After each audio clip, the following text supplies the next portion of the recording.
Hello and welcome to this month's Make Light video. This month our theme at Make Light is Make Floral Light, so I thought it would be really lovely to share my biggest passion with you, and that is photographing and styling flowers.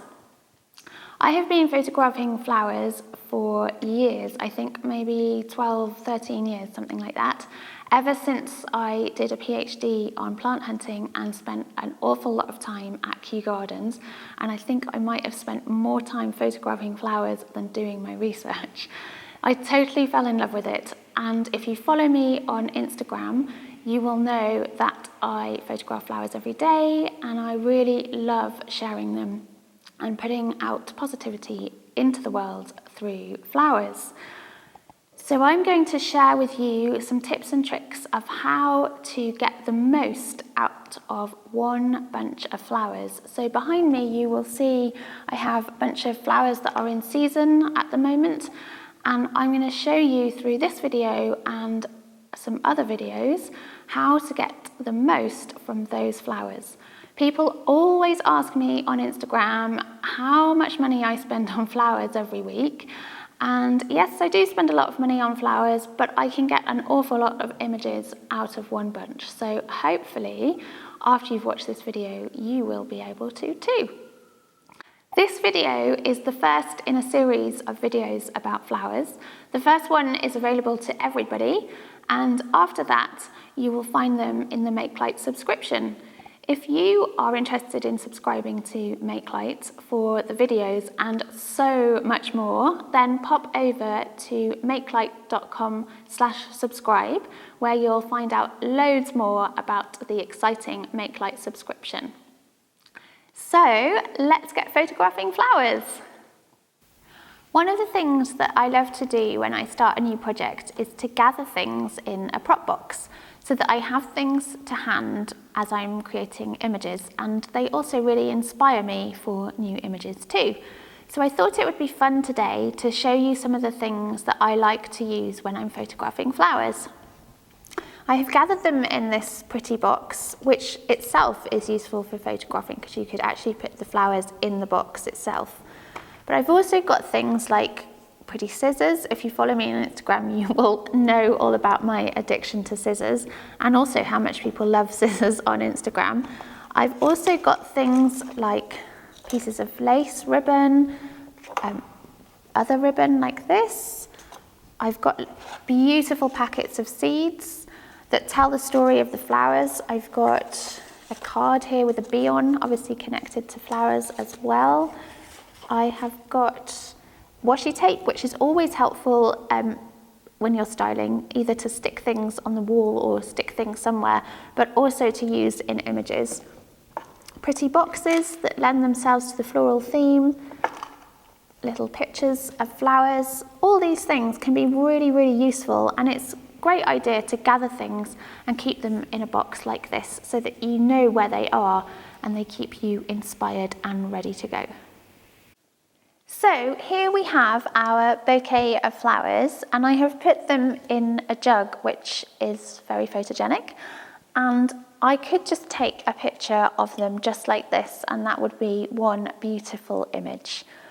I would also then move in closer and be looking for details in the whole bouquet that really stand out. So you're looking for details in the flowers with a sense that they are in a bouquet. So it's not about one flower, but it's about one flower within the bouquet. So I would go round and I would look for different angles, and I would be looking at photographing different flowers within the whole. As well as photographing the flowers at the height they are now in this jug, I would also then cut them down and photograph them in smaller containers. So like this pretty jam jar, for example, would look beautiful with the sweet peas in and maybe some of the lilac or even just one of the peonies. So you could break up the bouquet and still be creating images from the same bouquet but with a different look and feel. So I have this little jam jar here, and you can see there the scale is really different, so it's going to create a different feel, a different photograph, but it's from the same flowers.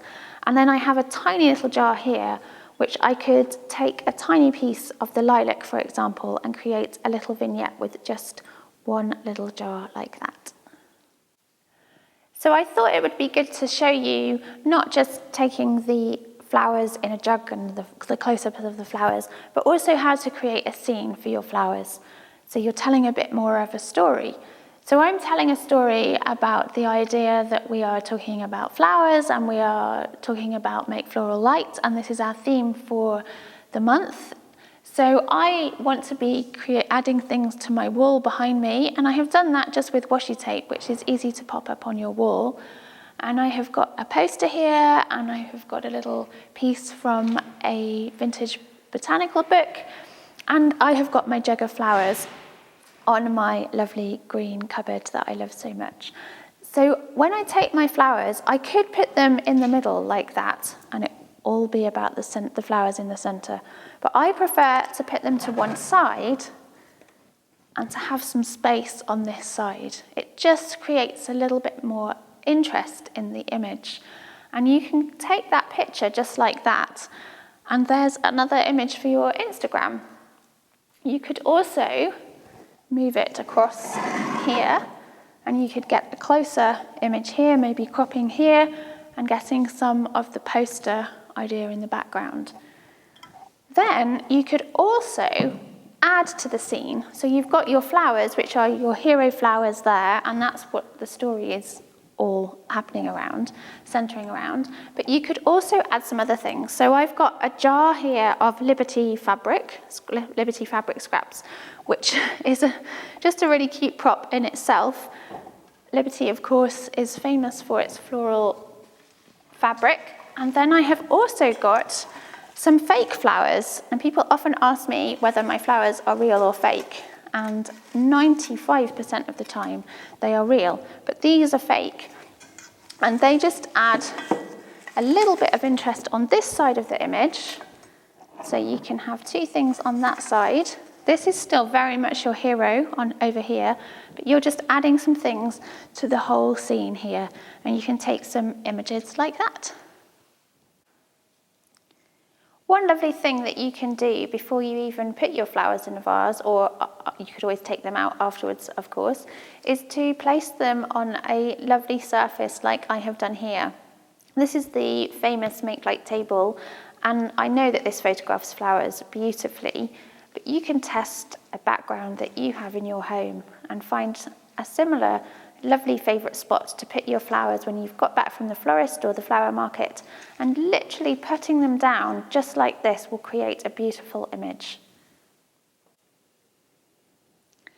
Another thing you can do to this setup is to add another layer. So here I have added some lovely pink linen because it complements the colour palette that is in this bouquet, and it just gives another dimension and another layer to the image and creates different effect and feel, but you've just got the same setup, so it's really easy to achieve.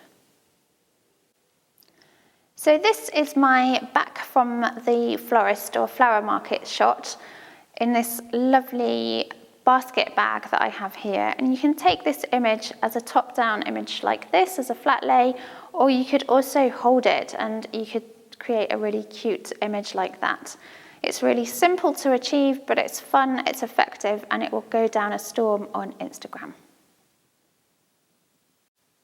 I hope you found that really interesting and useful, and that you will be taking lots of pictures this month and sharing them with the Make Light hashtag, Make Floral Light, to be in with a chance of winning a beautiful prop box at the end of the month. Don't forget, if you've enjoyed this video, then please share it with your friends. And if you would like to receive more of the floral videos, then pop over to makelight.com/subscribe to join the Make Light subscription.